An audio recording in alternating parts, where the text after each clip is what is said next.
try to be a little more intuitive about things that are going on, because these are sensitive situations for these families that are struggling with caring for individuals with disabilities. But when you are nonverbal or have an intellectual disability, you can't advocate for yourself at all. So for the system to be set up where from provider to provider, you just send them in, and now this provider that knows nothing about them is responsible for them, and you're sitting at home and waiting for them to be released, it is not in the best interest of the patient. Moral of the story is try to stay healthy. Don't go in the hospital because they suck really hard right now.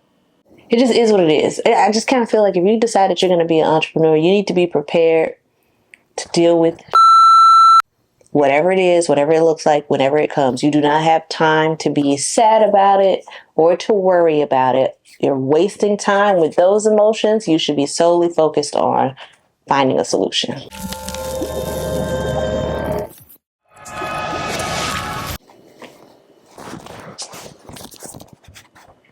Okay, we lost maybe a full month of income because we had a patient go into the hospital and they kept him for a very long time. So like last year sometime, we had to send him to the hospital for vomiting. We sent him in at midnight. He was back home by 8 a.m. It was seamless. They called with updates to get consents with questions. No problem. Easy peasy. Nobody had to go with him. EMS picked him up, took him to the hospital. They communicated, brought him back. So the next time we had to send him, we were like, oh, it'll be simple like this. And then, they'll do what they have to do. They'll call us and let us know what's going on. So we didn't send anyone with him because technically we're not supposed to. Like once they leave the home, they're no longer your responsibility if they go to like another medical provider or whatever. And after about 3 or 4 days, we're realizing that they're not really calling. So we're only finding out what's going on if we call and ask questions. And then they call to say they're going to send him home, but they didn't resolve the issue. Like there was still no reason for the vomiting. It didn't stop. They were supposed to do an endoscopy, a colonoscopy, and it didn't get done. But the only way we found these things out is if we called and asked. So each day they were just doing or not doing things and saying nothing. So when they called to say that they were going to discharge him, we refused and said, no, you didn't do any of the things that we sent him here to do. And then they were saying, oh, we couldn't get him ready for the prep. He wasn't tolerating it. He was still vomiting. And I was like, and that's the point. You're supposed to figure out why he's vomiting and give us a solution for it. So we refused to take him back. And then we started sending a nurse to be there on day shift, 7 a.m. to 7 p.m., just to monitor what was going on. And when we started doing that, we found that they were administering his medications and feedings through the wrong port in his GJ tube. Everything goes into the J tube for him. They were just picking a random tube port and sticking it in there, which was causing him to vomit and why he couldn't tolerate anything. So we had to go there, work with the pharmacy to go over each medication he was on and have them adjust and specify the port that it should go in. And then that day, it just so happened that there was a good GI person on shift. We explained everything that was going on. And I'm angry. And I'm like, I shouldn't have to pay staff to come here and supervise the hospital to do their job. And she was like, but you do. So from that point on, we didn't chance it anymore. If he was in the hospital, someone went with him and stayed with him for their entire shift. That whole adventure took about 3 weeks. Then he came out and within maybe 4 days had to go back in because one of the medications the hospital administered should not be administered through a G tube. And it's just like, you assume that the hospital knows everything, but they don't. And there wasn't really anybody around that familiar with dealing with G tubes. So we had to go back for them to change the line to get the medicine that they put in out that had now clogged the tube. So that's another 3-4 days because they do like to take their time. Plus, every time he's in there, They don't give him his seizure medicine either on time or properly, and they cause him to have a seizure. So it was 3 hospital admissions, and every single time he had a seizure.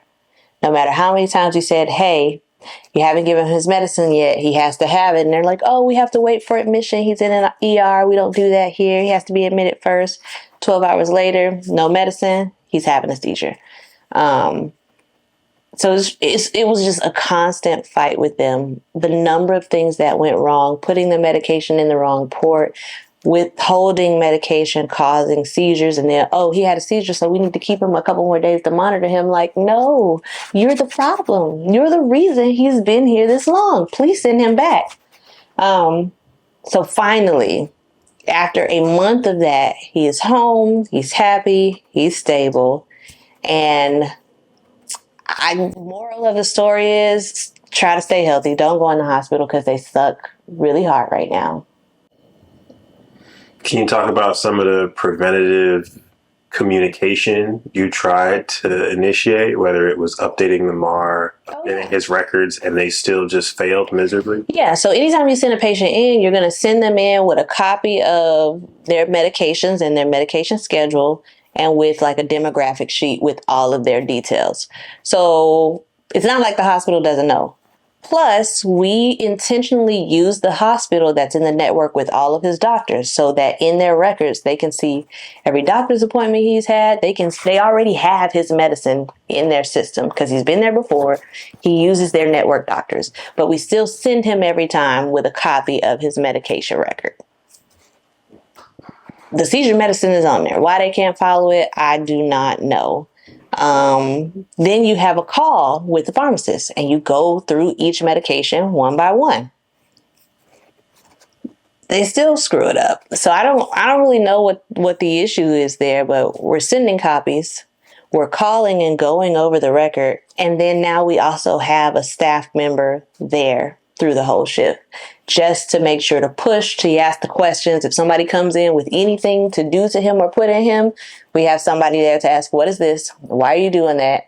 And just to be that voice for him to say, hey, no, this shouldn't be administered on a G2 patient. It needs to be a liquid instead. He can't do any capsules. Or, hey, I noticed it's been quite a bit of time past. Because normally if you're in the hospital, you can push your nurse's call button and say, hey, I'm in pain, I need something. Or, hey, I'm not feeling so hot, or I haven't had my medicine yet. But when you are nonverbal or have an intellectual disability, you can't advocate for yourself at all. So for the system to be set up where from provider to provider, you just send them in, and now this provider that knows nothing about them is responsible for them, and you're sitting at home and waiting for them to be released, it is not in the best interest of the patient. Someone has to be there to be a voice. And I guess the system assumes that a family member would do that. But in these cases, most times when someone is placed in the home, their family is not involved. The family isn't showing up. Yes, he was there for a month. He's from Orlando. His family lives here. And no one came. And I don't expect them to. So there's a gap in the system for how we should handle these things, but rather than complaining about the system and being like, oh, this gap, they need to do da-da, we just deal with it ourselves.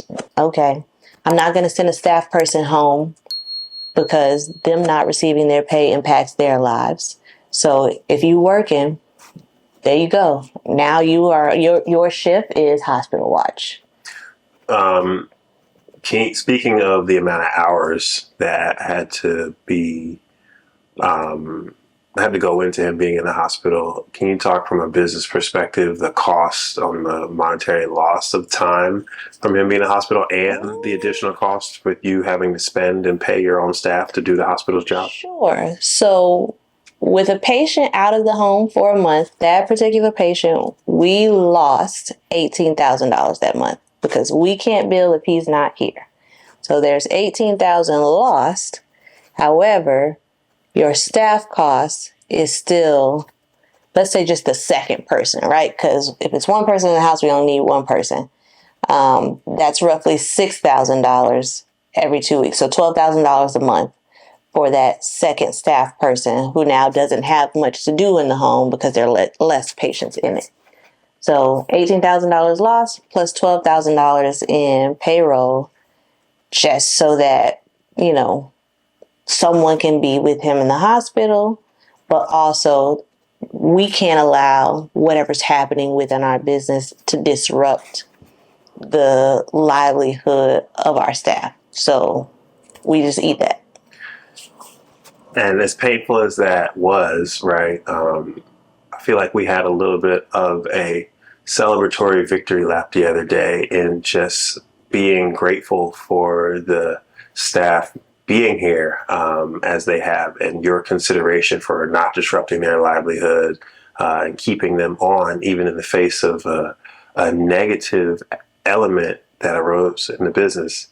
I think that's a beautiful thing. Can you talk about that a little bit more? I don't know what victory lap you're talking about. Well, you were just highlighting the pride you were taking in having the same 10 staff members here for over a year and seeing the growth of the business, promising to be able to give them raises and executing on the promises that you made them throughout this time. I don't think I understand. What is it that you want me to say? I want you to talk about your thoughtfulness and consideration for doing what's best for your staff and building this business, even in the face of the loss that was the patient being in the hospital. To me, there's nothing to talk about. Like, as a business owner, you take on the responsibility of staff and you take on the responsibility of clients. And you carry the responsibility of the business. And what's happening with the business is not the client's problem or the staff's problem. So I'm saying this because you asked about it, but the staff aren't going to hear from me anything about the loss for that month. And the clients aren't going to hear it from me because that don't have nothing to do with them. That's solely the business owner's responsibility. Totally understood. But when you talk about losing $18,000 in revenue in a month, that's a shell shock that can disrupt the hell out of a business. And so as a business owner, and for others who are considering becoming business owners, how do they manage things like that? I don't know what to tell you. Like, it's a shell shock for me too. Money was gone. It ain't like I had another stash. At this point, a year in, we are profitable, but we don't have that much cushion. We're still running very lean. So I don't know. To that point, though, of running very lean and barely being profitable, that shock could have been a body blow that really downed this effort. And so how you were able to overcome that, can you talk about that? Okay, so yeah. All of that. That losing that month's worth of money definitely wiped out the business bank account because we started with low debt, but we were able to break even every month. So we weren't accumulating more debt, but we also weren't saving anything because there was no extra being made. We've only been being profit, and I mean like a lean, little tiny bit of profit, maybe like $6,000 a month for the last 3 months. So losing 1 month of pay, the only thing that didn't tank us completely is because we just had 3 months of having some profit. And so now we're back to zero. But I also started in January using this payroll software, mostly because I wanted to points hack and run payroll on a credit card so I could earn points to get Diamond status on Delta and then take trips for free on global, Delta One. Anyways, so I was doing that, which allows me to pull money off my credit card and dump it into the bank account to do payroll. And then I was just paying the payroll back because I had the money to do it anyway. It was just like a points hacking strategy. But in this case, I'm glad I had that set up because as we started to run lean and we got that email that said, hey, you might want to deposit some money in your business bank account because you don't have enough to actually make the payroll, that payment hit. So it just gave us a little bit of a buffer. So I think having multiple strategies running that can overlap at a time is always a good thing. And I didn't even know like that would be something I would actually need. I was doing it for some other thing completely unrelated. And then we ended up in a position where it was just like, oh shit, well, I'm glad I was doing that because now I have this buffer to help me bridge the gap between the month we lost and the next time I can bill and have money come back in. And there was another instance of like skating by the hair on your chin. It just comes with it. That happens. It's going to happen throughout the process of a business. I'm sure there are about 15 instances of it. But again, no one knows that because as a business owner, it is my job to be scrappy, to think, and to figure out a way to bridge that gap. Sometimes it's using personal funds. Sometimes it's leveraging credit. Sometimes it's phoning a friend. But, you know, it just is what it is. I just kind of feel like if you decide that you're going to be an entrepreneur, you need to be prepared to deal with whatever it is, whatever it looks like, whenever it comes. You do not have time to be sad about it or to worry about it. You're wasting time with those emotions. You should be solely focused on finding a solution. Absolutely. Solutions-based mindset, solving problems. That's what it's all about. Can we talk about during the hospital experience, one of the terrible experiences you had with transportation, taking a patient to the hospital with the public service Medicaid provided? Okay. Insurance funded transportation sucks. It seems like it's going to work at first because you call and you schedule it and you tell them your appointment time and their standard is to come and get you, you know, at least an hour before, an hour to 30 minutes before your appointment time. And then you can either call when you're ready and they come pick you up, or you set the pickup time. So I would set the pickup from the home and then special request that they only come like 30 minutes before the appointment because we're so close to the doctor and the patient doesn't like to be in the chair too much. And then I would also set the pickup time, estimate the doctor's appointment taken roughly an hour so that we're not waiting for transportation to come. And maybe it worked the first time. But then after that, transportation would show up at the time of the doctor's appointment instead of the 30 minutes before. Or when it was time for the pickup, they would show up maybe 2 hours later because if they pulled up and they didn't see you immediately outside, they'd be like, oh, the person's not here. And then they leave and go do another job. And it's just it sucks. It sucked so much that I was like, you know what, screw it. I'm going to get a vehicle so that we don't have to worry about this anymore. And I started going through that process.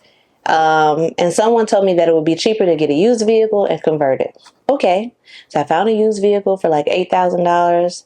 And then I went to the auto mobility place to get a price for the conversion. Well, the conversion is $45,000. So the individual that told me it's cheaper to convert the vehicle did not mention that it's still expensive. The price of a new one is like $75,000 to $90,000, just depending on which vehicle you get. But the conversion kit itself is $45,000. And then they tell me on top of that, it's $13,000 a year for the type of auto insurance that you would need for the vehicle. So long story short, we just gonna have to deal with insurance funded transportation and pack snacks because I'm not paying for that. Didn't they have an option where you could rent a vehicle from them? Yeah, but it's $180 a day. But also you still have to carry that type of auto insurance. So I would be paying $13,000 a year for the auto insurance to rent the car maybe once or twice every 3 months when you go to a doctor's appointment because the primary care doctor comes here. So this is just like if somebody's sick enough that they need to go to a specialist, that we would actually take them out of the home. So if it's that infrequent, we can suck it up and survive the insurance funded transportation. Okay. And can you talk about like how the agency and people who are offering transportation services? Yeah, what's confusing is that when you get licensed by the agency and you are approved to provide transportation services, they allow you to register under your personal name and with your personal vehicle and personal auto insurance. But what the, mobility renter company was saying was that they wouldn't even accept that insurance. It had to be business insurance. And so for me, it was just like, why doesn't the APD the agency know that, or why aren't they requiring that? If like to the outer world, if I got in an accident with an individual in the car, it's for business purposes, and I would have needed to have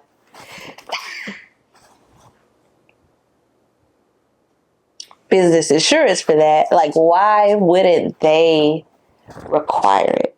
Why would you put a provider in a risky position like that?